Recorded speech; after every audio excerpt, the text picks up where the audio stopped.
The problem with most politics is short-sightedness. The problem with most of society is the same. But why? We all have to live here after all. What makes us act against our better long-term interests? Let's have a look at a few. Let's look at politicians. The average elected politician desires to do just enough to get re-elected at the next election. They seek to prioritise short-term projects, especially those that benefit friends and donors. How about the average voter? Although more educated than at any point in history, they are arguably less informed due to their inability to weigh the validity of the torrents of information they receive constantly, and to know the creator and their motives. We may live long lives compared to most of our companion species, but not long enough to see any real change happen in a whole lifetime even. Well, for most of history that was correct, but now maybe not so. In the last few hundred years, we sped up the rate of change by orders of magnitude as we went through the Industrial Revolution, the farming revolutions, medical revolutions, and even social revolutions. As we went from living in small tribes and large families to becoming ever larger big tribes and smaller families. From the analogue of the cities to the digital, where online followers can surpass the population of many countries, and groups can be formed from even the most unusual of interests when the pool that they are drawing from is 1 in the billions. In the last 2 or 3 decades, we really started to harness the power of the transistor revolution that heralded Moore's law. And this, in itself, had a profound effect. The world has changed from being a static phenomena for a human over a lifetime to being a fluid phenomena, where change is visible even in just a decade. And we live through ever more decades than at any point ever, on average. Combine that with a hectic life schedule and limited financial freedom, and you have a recipe for disaster. Even those who seek to change are struggling against finding the time or the money to do anything much more than survive. This is not a positive way to spend a lifetime. We are seeing climatic changes happening in real time. We are seeing technological changes of an exponential magnitude happen before our eyes, and we have the power to do almost anything that we can dream of. But unfortunately, not everyone has nice dreams. It used to be, in times gone past, we'd talk about the world we would leave our children and our grandchildren. Now, it is the time to think about the world we are inflicting on ourselves. You see, we know how to do it all better and cleaner. And in reality, it is a win-win, because the cleaner option is now cheaper and better than the dirty alternatives. But so many are still stuck in the past, the times when things changed slowly.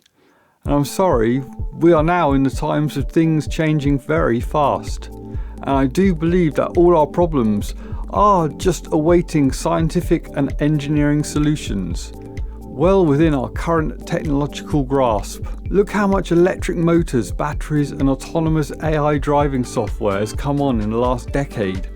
Now think about how much Tesla forced the narrative, and how much worse off we would be if they had not been driven by the same desire to further green energy creation, storage and transport as they were, and to the benefit of us all.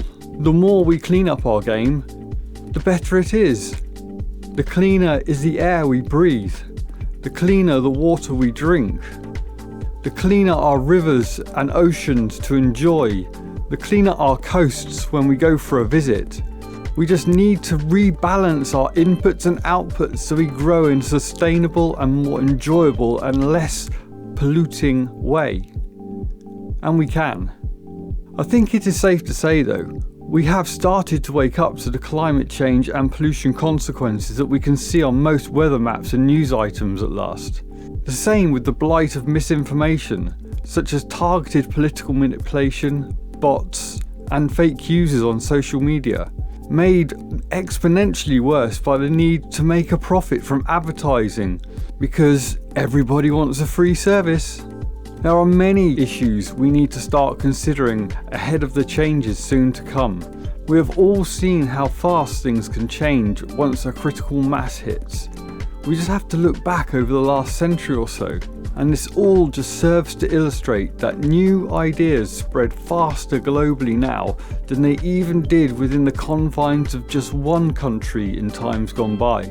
So before things accelerate to a speed that is beyond what we can even comprehend today, we need to take charge of so many aspects of the way our world currently operates.